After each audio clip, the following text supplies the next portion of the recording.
ত্রয়োদশ জাতীয় সংসদ নির্বাচন ও গণভোট অনুষ্ঠিত হবে আগামী 12 ফেব্রুয়ারি। নির্বাচনের পর বিজয়ী দলের হাতে ক্ষমতা হস্তান্তর করবেন প্রধান উপদেষ্টা ডক্টর মোহাম্মদ ইউনূস। এরপর তিনি কি করবেন, এ নিয়ে জনমনে নানা প্রশ্নের মধ্যেই নিজের ভবিষ্যৎ পরিকল্পনার কথা জানিয়েছেন তিনি।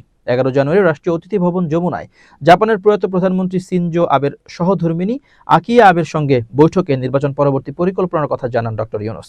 প্রধান উপদেষ্টার উপপ্রেস সচিব আবুল কালাম আজাদ মজুমদার জানান, বৈঠকে আকিয়ে আবে ডক্টর ইউনূসের কাছে নির্বাচন পরবর্তী সময়ের পরিকল্পনা জানতে চান। জবাবে তিনি বলেন, দায়িত্ব ছাড়ার পর মূলত 3টি বিষয়ে কাজ করবেন। প্রধান উপদেষ্টা জানান, নির্বাচন পরবর্তী সময়ে তার কাজের প্রধান লক্ষ্য হবে প্রথমত ডিজিটাল হেলথ কেয়ার ডেভেলপমেন্টের কাজ করা। এর মাধ্যমে দেশের ঝুঁকিপূর্ণ জনগোষ্ঠীর নারীদের স্বাস্থ্যসেবায় প্রবেশাধিকার বাড়ানোর উদ্যোগ নেওয়া হবে। পাশাপাশি প্রবাসী বাংলাদেশিরা যেন ডিজিটাল পদ্ধতিতে তাদের পরিবারের সদস্যদের স্বাস্থ্যসেবার খোঁজ খবর রাখতে পারেন, সে ব্যবস্থাও করা হবে। দ্বিতীয়ত, তরুণ উদ্যোক্তা তৈরির কার্যক্রম অব্যাহত রাখা। এক্ষেত্রে যুব সমাজকে উদ্যোক্তা হিসেবে গড়ে তোলার কাজ তিনি চালিয়ে যাবেন।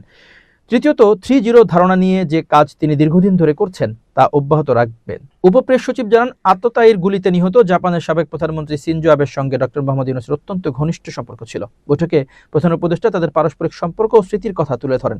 বৈঠকে আরও জানানো হয়, নির্বাচনের পর আগামী মার্চের 3য় সপ্তাহে সাসাকাওয়া ফাউন্ডেশনের আমন্ত্রণে ডক্টর ইউনূস জাপান সফর করবেন। প্রধান উপদেষ্টা বলেন, সাসাকাওয়া ফাউন্ডেশন বিশেষভাবে ওশিয়ান রিসার্চ নিয়ে গবেষণা করে। সফরকালে তিনি একটি আন্তর্জাতিক সম্মেলনে অংশ নেবেন এবং এ খাতে বাংলাদেশের সঙ্গে সহযোগিতা কিভাবে বাড়ানো যায় সে বিষয়ে আলোচনা করবেন।